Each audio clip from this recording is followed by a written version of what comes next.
गर्मियों का मौसम था। धूप के चलते कोई भी अपने घर से बाहर नहीं निकलना चाहता था। खासकर दोपहर के समय में तो पूरा गांव ऐसे शांत हो जाता मानो गांव में एक भी इंसान न रहता हो। सब लोग अपने घरों में या तो टीवी देख रहे होते या फिर खर्राटे मार सो रहे होते। मगर घरों के बच्चों को ना तो टीवी में दिलचस्पी होती, ना ही नींद की कोई इच्छा। उन्हें तो बस 3 बजने का इंतजार होता, क्योंकि 3 बजते ही टुनकपुर गांव का रामू आइसक्रीम वाला अपनी साइकिल लेकर गलियों में निकल पड़ता। आइसक्रीम खा लो, आइसक्रीम, ठंडी ठंडी आइसक्रीम, सबकी पसंदीदार, आपके रामू काका की हाथ की बनी आइसक्रीम। ये 3 बज गए, रामू आइसक्रीम वाला आ गया।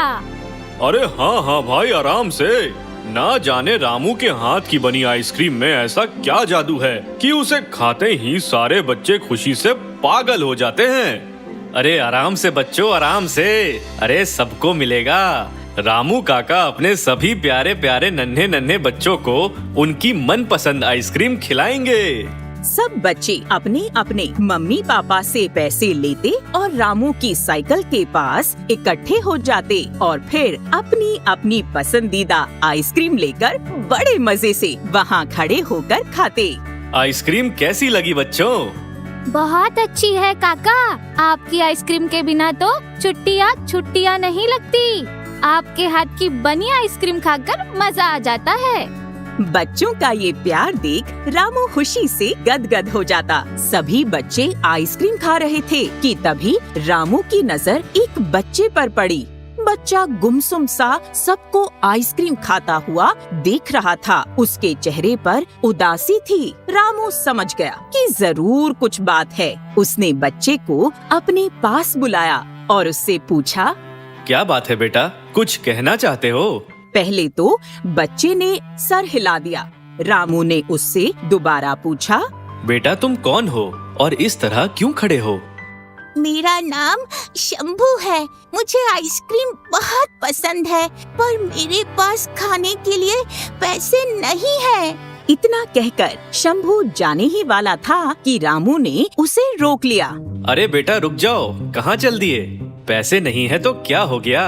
दुनिया में पैसे ही सब कुछ नहीं है। अरे रामू पैसों के लिए आइसक्रीम नहीं बेचता, बल्कि बच्चों की खुशी के लिए बेचता है। इतना कहकर रामू ने एक आइसक्रीम अपने डिब्बे से निकाली और बच्चे की ओर बढ़ते हुए बोला, ये लो बेटा, और पैसे की चिंता मत करना। तुम रोज आकर मेरे दुकान पर फ्री आइसक्रीम खा सकते हो। ये सुन बच्चों की खुशी 7वें आसमान पर थी। रामू ने अपना वादा निभाया। वो रोज आता और सभी बच्चों के साथ साथ शंभू को भी आइसक्रीम खिलाता। रामू की वजह से शंभू को कभी एहसास नहीं हुआ कि गरीबी के चलते वो आइसक्रीम का स्वाद नहीं ले सकता।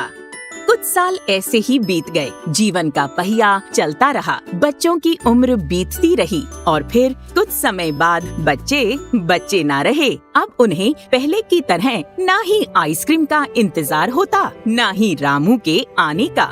और इसी तरह धीरे धीरे कर गांव के सभी बच्चे पढ़ाई करने के लिए या फिर नौकरी करने के लिए शहर चले गए। रामू पहले की तरह ही अब आइसक्रीम बेचने के लिए घर से निकलता तो था, मगर अब उसके पास आइसक्रीम खाने वाला कोई नहीं था। शहर ने हमारा सब कुछ खा लिया, यहाँ तक कि हमारे बच्चे भी। कल तक जो नन्हे से बच्चे रामू काका करते थे, आज उन्हीं बच्चों को देखने के लिए ये आंखें तरस गई।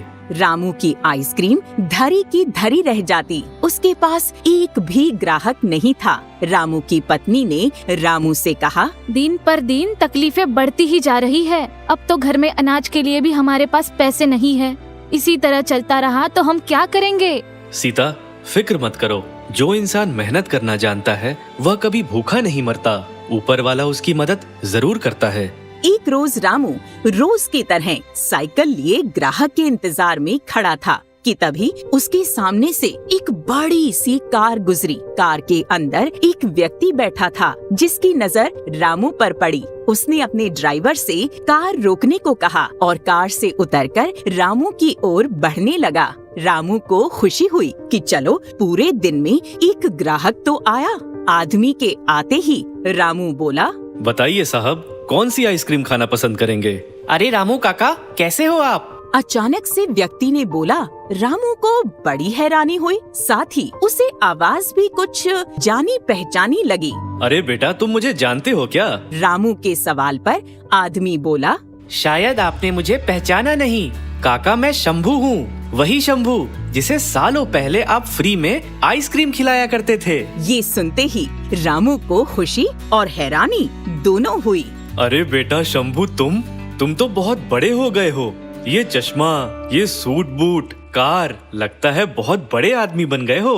बिल्कुल भी पहचान में नहीं आ रहे। आदमी तो आदमी होता है काका, क्या छोटा क्या बड़ा। बाकी मुझे ये देख हैरानी हो रही है कि आप अब तक आइसक्रीम बेच रहे हैं। आज तो आपकी दुकान पर जरा भी भीड़ नहीं। तब तो आप हर वक्त बच्चों से घिरे रहते थे। आज पूरा रास्ता सुनसान है, ऐसा क्यों? अब क्या कहूँ बेटा शंभू, समय के साथ पूरा गांव धीरे धीरे शहर निकल गया।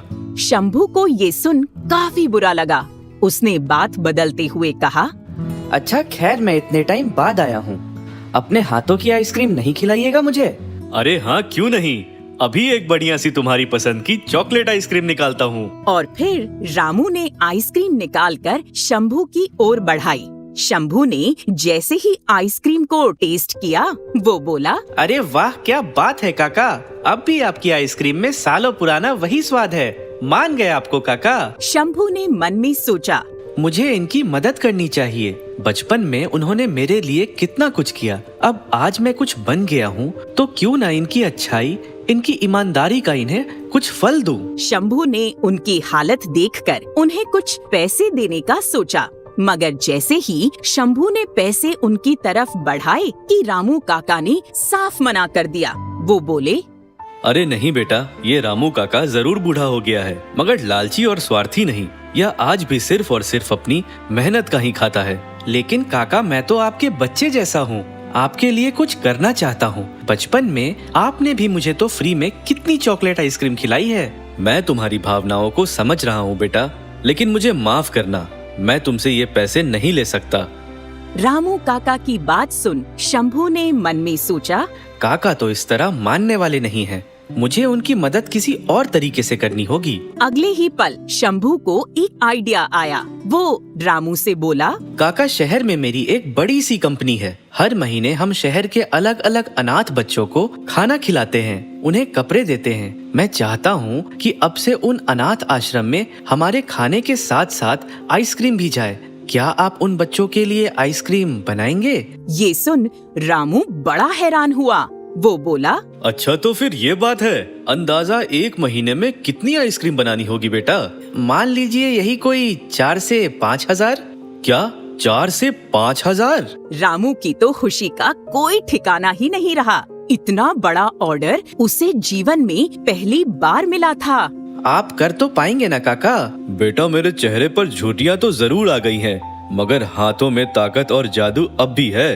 तुम बस देखते जाओ, मैं और मेरी पत्नी मिलकर किस तरह से यह ऑर्डर पूरा करते हैं। शंभू ने रामू को कुछ पैसे एडवांस में दिए और फिर ठीक 1 महीने बाद आने का कहकर चला गया। 1 महीने के बाद जब शंभू दोबारा रामू के पास आया, तब तक रामू ने ऑर्डर पूरा कर लिया था। लो बेटा, ये तुम्हारी आइसक्रीम। शहर जाकर सभी बच्चों को यह आइसक्रीम और उसके साथ मेरा प्यार देना। शंभू ने अपने ड्राइवर को कहकर डब्बे अपनी कार में रखवाए और फिर रामू काका को एक बड़ी रकम देते हुए बोला, ये लीजिए काका, ये रही आपकी मेहनत का फल। अरे बेटा, ये तो बहुत सारे पैसे हैं। हाँ काका, अब से मैं आपसे हर महीने आइसक्रीम लेता रहूंगा। और हाँ, वो भी अब से आपको 5 नहीं बल्कि 10,000 आइसक्रीम बनानी है। क्या 10,000? रामू की पत्नी तो ये सुनते ही जैसे बेहोश हो पड़ी। तुम चिंता मत करो शंभू बेटा, महीने की आखिरी तारीख से पहले 10,000 आइसक्रीम तुम्हें तैयार मिलेंगे। शंभू ने रामू काका के पैर छूकर आशीर्वाद लिया और वहाँ से चला गया। रामू अपनी पत्नी से बोला, देखा भाग्यवान, मैंने कहा था ना, मेहनती लोग कभी भूखे नहीं मरते। भगवान किसी न किसी रूप में उनकी मदद जरूर करते हैं। तो देखा आपने किस तरह सालों पहले की गई एक अच्छी नेकी ने रामू की किस्मत बदल कर रख दी। इसलिए हमेशा सबके साथ नेकी करें। आपके साथ कभी कुछ बुरा नहीं होगा।